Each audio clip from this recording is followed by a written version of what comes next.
Welcome to our simple channel.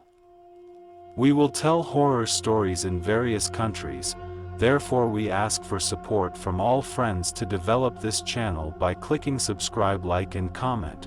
For all friends who have stories and want to share, please send it via email to us. The email is in the description. Let's go straight to the story. This story is told by Ken Surya from Indonesia with the title Mirror Snare. I stood in front of a large mirror. My body was not visible there. Only a beautiful woman who always made me jealous. I stared at the woman behind the mirror cynically. When my arm moved, she always followed what I did. Like now, when I smiled, she smiled back at me. I clasped my fingers tightly. I clenched my fists towards the mirror. The woman followed what I did. Only her hands were smoother and whiter than mine. Even her beautiful nails were the opposite of mine, which were sharp and black. My hair, which was loose and messy, was very different from hers, which was neatly arranged and even beautifully black. I didn't dare compare her body and face. Everything was like heaven and earth. I, who was wrinkled with large and black eye sockets, plus reddish eyeballs and a flat nose. Very different from her smooth facial skin, sad eyes with curly eyelashes, and her adorable sharp nose. Her thin lips and neat and charming rows of teeth. As if laughing at me, who had a cleft mouth with irregular teeth and a pair of fangs at the corners. Damn it! I cursed myself. What I saw was no longer me. I was now ugly, with an irregular body shape. Not sure where my heart was. Even the tear in my back made my ribs protrude. My legs were crooked and limping. Some were still complete with bones and flesh. Some were only bones left. The sole of my right foot was gone, now replaced with a wooden stick that was starting to rot. Don't think about the beauty of my body right now. Very contrasting with the woman standing straight behind the mirror. I'll be back soon. I snorted loudly. I touched the mirror. Our hands were intertwined. I could see her smooth shoulders. She was wearing clothes that would definitely make men fall for her body. Even with just a glance, no one could refuse her naughty invitation. That's what she looked like. The ideal woman and idol of men. Everything she looked like was perfect to just be a woman on earth. She is the incarnation of an angel from the sky. That's what I often hear from dirty mouths on the side of the road. I know she is not a cheap woman like what they think. However, I also can't deny that she has been labeled dirty. Not because of her behavior, but a trap that befell her decades ago. Now I am ugly and not considered by anyone, but I will be her. I will avenge every hatred that radiates from her eyes. I am also filled with revenge, just like her. I grinned again. I looked at the black fingers that were now side by side with her soft palms behind the mirror. I wanted to feel those soft fingers rubbing my body. It had been a long time since the incident that made me have to live between two worlds. I want to be beautiful again. She nodded to show her agreement with what I was going to do. Do what you want. You will be me. Become Jahan, the angel. Make women jealous because men prefer you. Avenge my hatred and revenge. You and I are one, the woman said with piercing eyes. We locked eyes. I could see the line connecting my gaze to her beautiful pupils. I nodded firmly. An agreement had been reached between us. You will be beautiful again. I don't care. Whatever happens, I have to be beautiful and I will make all men feel my revenge. I stuck out my long tongue that was wet with saliva. I licked her body from behind the mirror. I snorted again. A gaze full of hatred attacked me.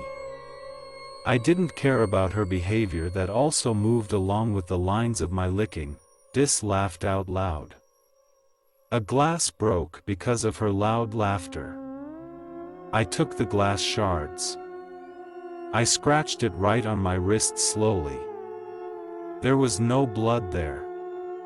Only open skin full of pus that spilled out. I smiled bitterly. I threw the shards again and this time it hit the big mirror. I took the black stick behind me, then swung it towards the mirror, prang.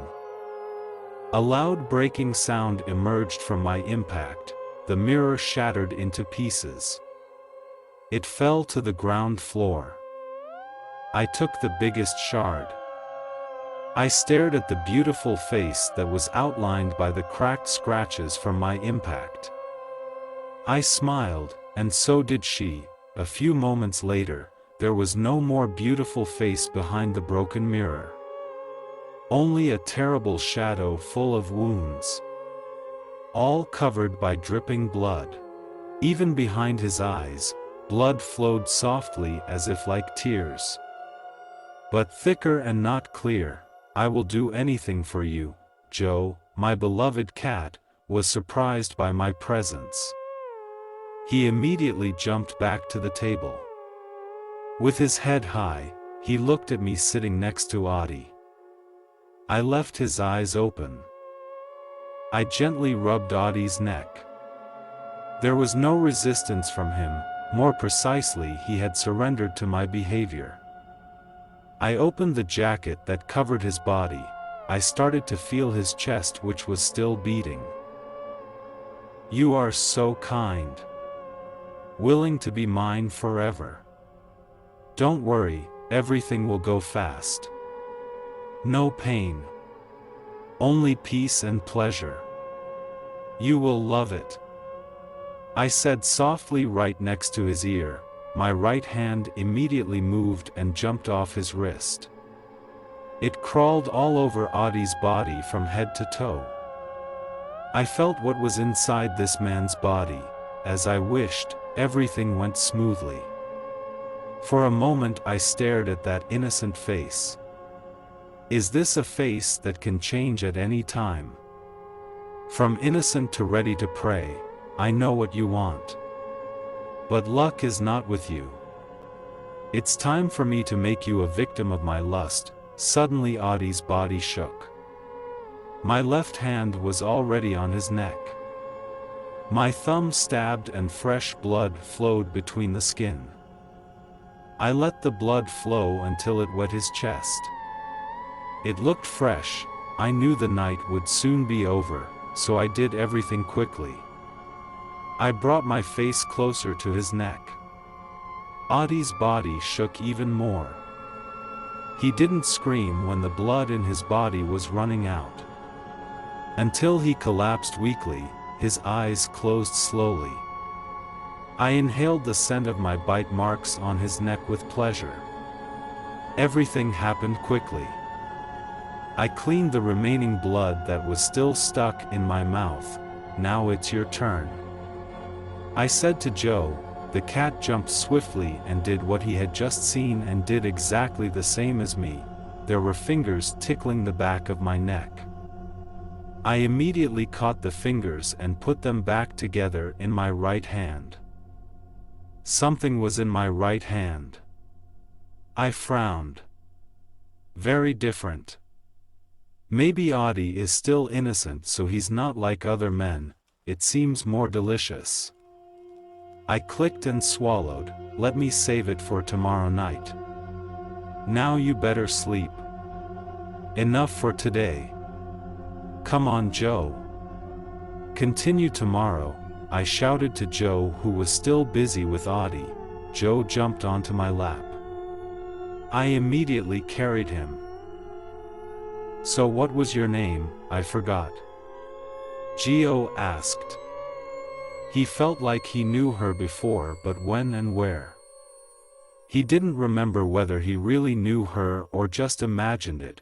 My name is Jahan Sarasvati. Just call me Jahan. The woman said. Geo did not deny Jahan's beauty. Truly perfect. Even more than an angel. Slowly he sat closer so he could smell the distinctive perfume coming from Jahan's body. Are you on vacation here? What is clear is that you are not a group from our campus. Because this is the first time I have seen you, Geo said in a convincing tone. Jahan smiled. He was used to the behavior of men when dealing with him. I stayed there. It belongs to my uncle, Jahan said while pointing to a building on a small hill. Geo was shocked when he turned his gaze in the direction Jahan was pointing. He hadn't seen anything since yesterday on that hill.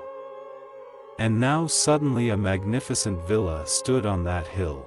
It's strange why I didn't see it. There was a villa there.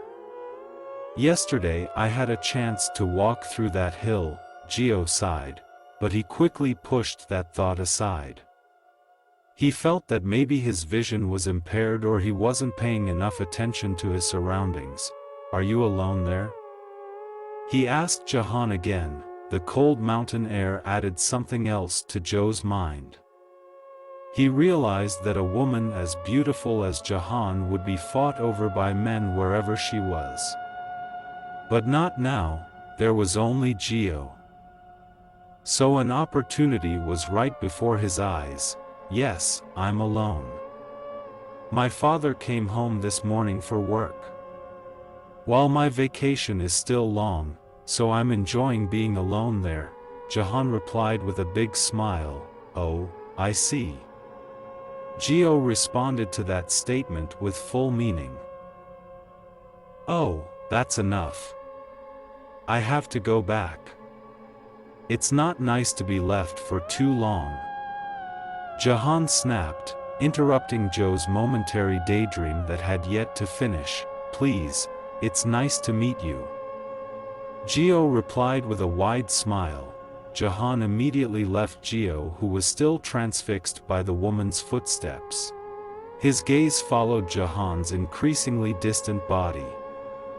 He continued to watch him until he reached the end of the road right next to his villa. There was nothing strange there, until a sudden wind pushed Joe's body to take cover. Geo immediately stood behind a large tree. The wind continued to blow and got bigger. The branches and leaves of the tree flew. Geo bent down. He moved to the other side of the tree so as not to be directly hit by the wind. Ouch! He screamed when a large branch hit his back. The wind had passed. Geo looked around. His eyes were wide and he couldn't believe what had just happened. There were no traces of branches or leaves that had fallen due to the wind. Even the tree he was taking shelter in was smaller than he had expected. The tree was unable to cover his body if there was a strong wind. Geo looked around. He still recognized the road to the villa where his group was staying. But something was strange. Where was the magnificent villa on the hill? He didn't see it anymore. There was no villa that the woman named Jahan had just pointed out. Geo stared blankly at the hill. His eyes were not mistaken. It was still the same as when he first arrived yesterday. There were no buildings there. Jahan, his mouth moved to say the name.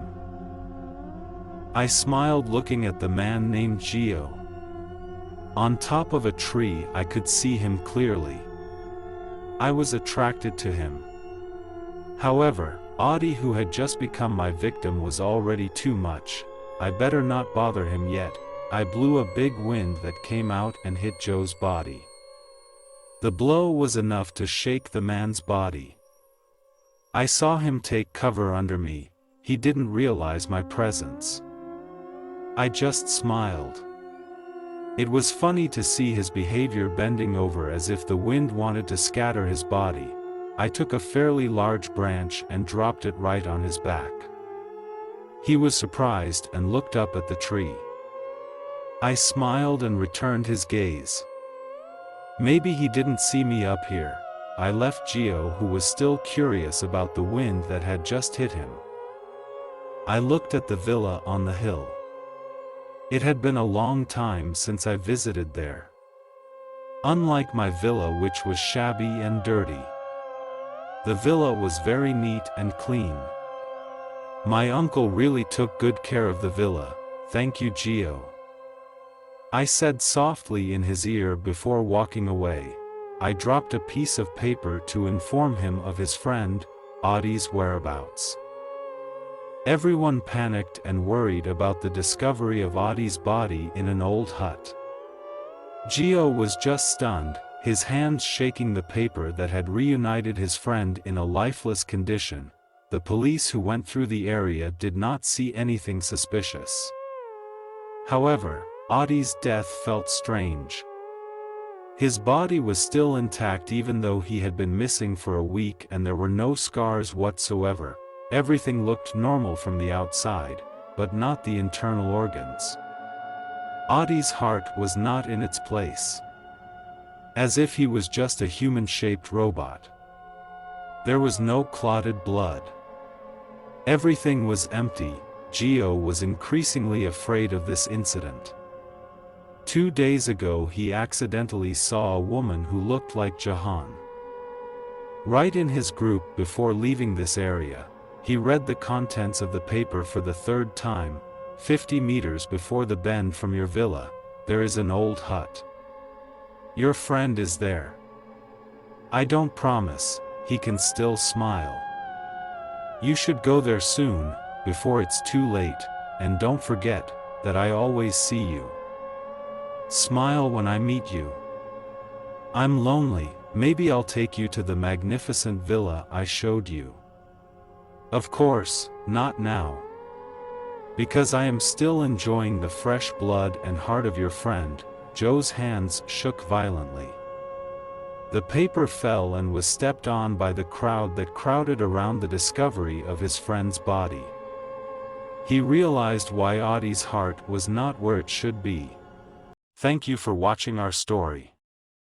And as we have asked for your support to all friends by clicking subscribe, like and comment, and also turn on the notification bell to get updates from us.